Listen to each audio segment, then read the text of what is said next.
1, 2, 1, 2. Here it is. Okay, so we're going to do a vocal lesson right now. So to do that, I'm just going to, first of all, turn down this reverb. Is that all the way down? Yes, 1, 2. Okay, and this one as well. 1, 2. Go. Go. Go, go, go. You know what it is? Doing the wrong thing. This is it. 1, 2. Gosh.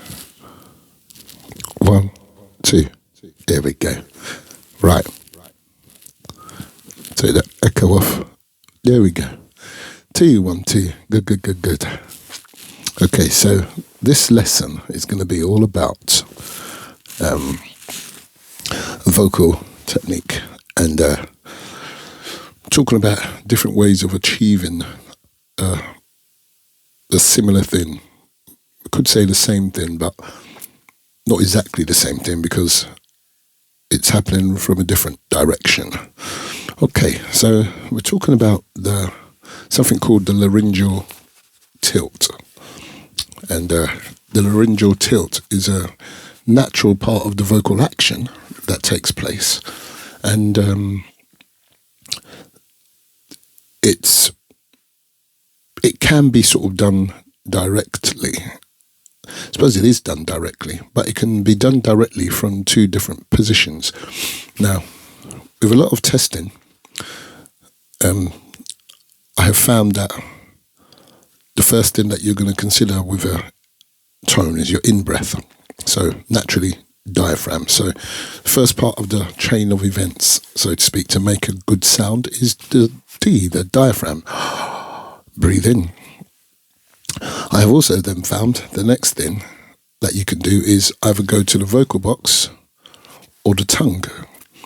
Now, in some scenarios, going to the tongue is obviously necessary because you're going to make a sound like a do, do, and that's a front sound, so it's very hard to just go do from the voice box itself. If it was a G, like a go, you could go from the voice box, go, but to end the word, I'm still finishing in the tongue, like go, or gone, gone, gone. So I call that DVT or DTV. Now, the DTV part would be saying, for instance, the word do, do, and then sustaining down in the vocal box. Do. Now, this is where we talk about that vocal tilt. Now, that first pulse of the sound, the pronunciation, as soon as I go duh, duh, duh, duh, duh,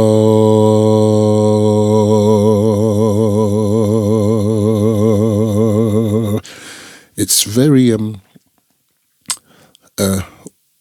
easy to feel what's happening with the vocal box, especially when I go to sustaining it. I'm literally coming down to rest on the CT muscles, keeping them relaxed, but using them. Do.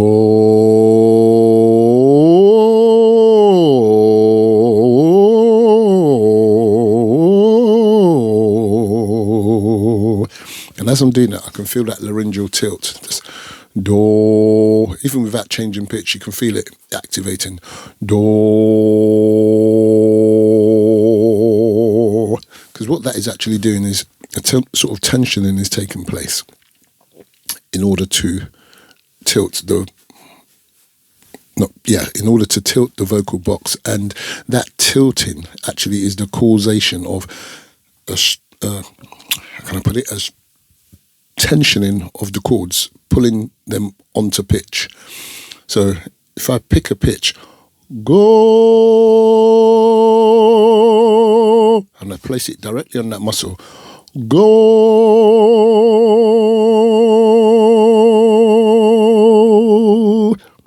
go.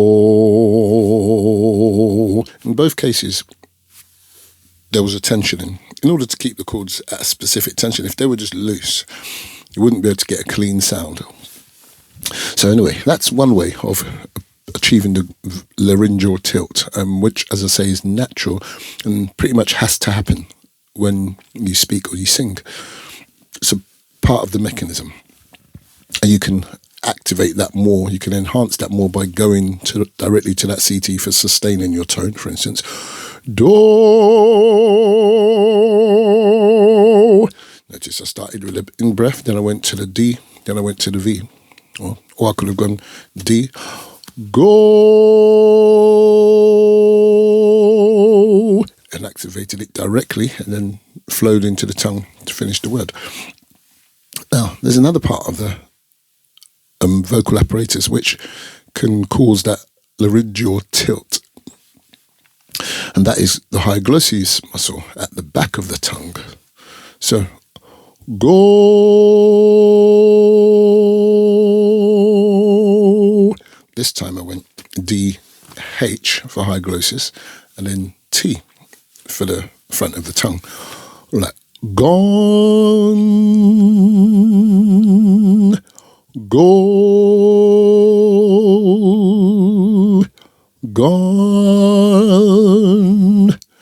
Okay, so again, when you're g, g, g, g, g, g, as soon as you activate that hyglossus muscle, H, again, you experience that laryngeal tilt. It's pulling on the hyoid bone, connected to the hyoid bone, so it contracts. When it contracts, that's going to cause the hyoid bone to become positioned. Being that the hyoid bone is also connected to the thyroid cartilage and the cricoid cartilage via different membranes, when it's up in that position, it's causing that tilt. Go. By doing it that way, though, something else is happening. Now, let's see if we can change pitch. Go.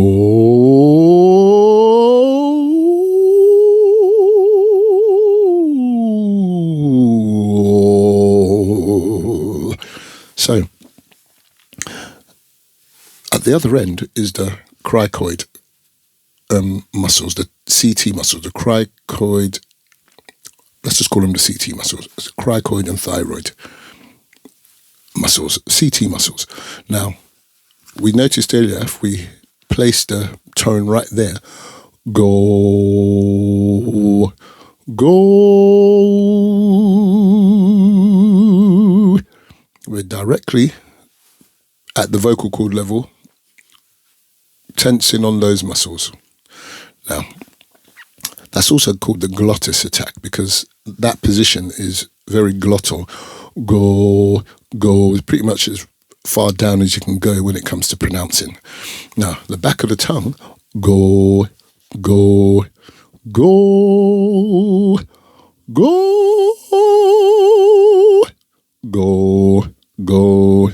The back of the tongue, it's a little bit of a bigger space to play with. It's literally got that hyoid bone, a big U-shaped bone, positioned like this. Connected to the both horns are a pair of muscles called the hyglossus muscles. And the thing about that position is it's in the tongue, g, g, g, g. It also tilts the vocal box. It also takes pressure, in a sense, not so much pressure, but you're not having to worry about the CT muscle. It's still working because it's just been activated from the other side. Go. Anytime you change pitch, your CT muscle is doing its thing, as is your hyglossus muscle doing its thing. Whichever side you start from, they're both doing their thing. The simple question is which one is easier to use and which one creates the best tone? That's the debate. So we were using G there because I was bouncing directly off the hyglossus muscle. Now, if I want to do like I did with the DTV, where I want to go diaphragm, tongue, hyglossus. So this is now DTH. So we're going to go do, do, do, do,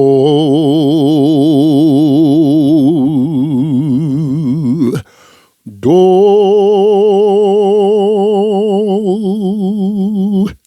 Okay, and now we're going to compare that to the DTV. So diaphragm, tongue, sustain here. That last one, which was DTH, I was sustaining this time in the hypoglossal muscle. Rather than starting there, I was starting in the tongue and flowing to sustain in the hypoglossal on those horns. So once again, we'll do it one more time. Do.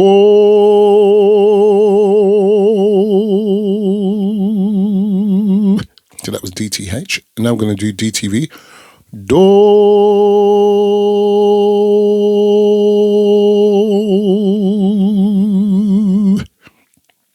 And once again, DTH. Do.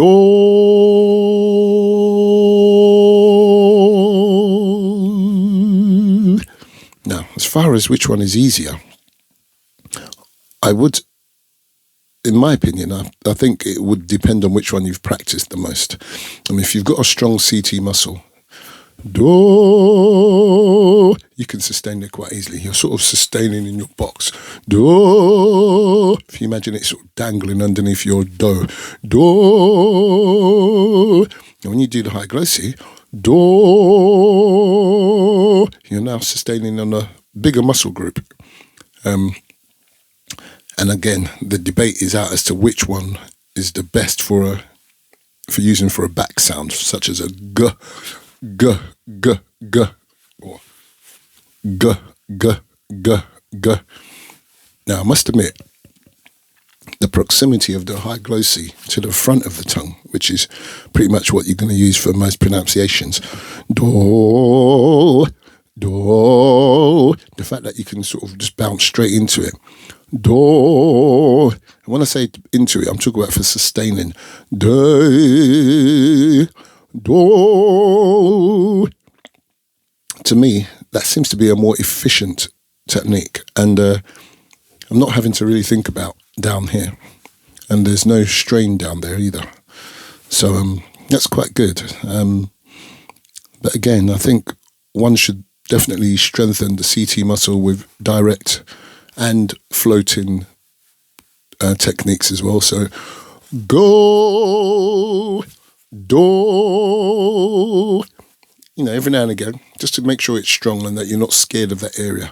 Go, because you might need to go there one time to do a really deep or a very guttural go, and also quite clean go sound. Okay, now again, back of the tongue. Again, you don't want to be scared of that area because there's all this talk about root tension, tongue tension in the root, and that's the hypoglossal. If that's being held stiff or perhaps not strong enough, then it will feel tight. So that should be strengthened as well. Go, go, go, and it bounces like a harmonica. What's that thing? Accordion. Go, and of course you can start directly on it, or you can sustain on it. Go. You can even place your go right at the beginning of front of your tongue. Go, and then sustain in your hypoglossal, or you can place it at the front. Go, and sustain it down there. But notice I had to travel further to get down there. Go. Now maybe that's the bigger sound. But then again, go. Maybe that's the bigger sound. Maybe that's easier to make. So the debate is on, and those are two different ways, as I say, vocally, of tilting your larynx. Both of those actions will tilt the larynx. So test them both out. Perhaps it's just two different ways of playing your instrument. Do, but what I'm finding is the start of my tone pretty much feels really, really good when I start at the tip of my tongue. It's very easy. Da-da-da, ra-da-da-da, dying. I'm not having to get confused about, front, back, front, back, front, back. I can do every sound, front and back sounds, right from the front to the middle, from the dorsum of my tongue, the flappy part of my tongue. And so we're really talking about where I'm going to sustain. Am I going to sustain down here? Do. Or am I going to sustain back there? Do. Liking that. Anyway, that's the little pretty long vocal lesson there for you. And practice, and enjoy. Now let's do some singing.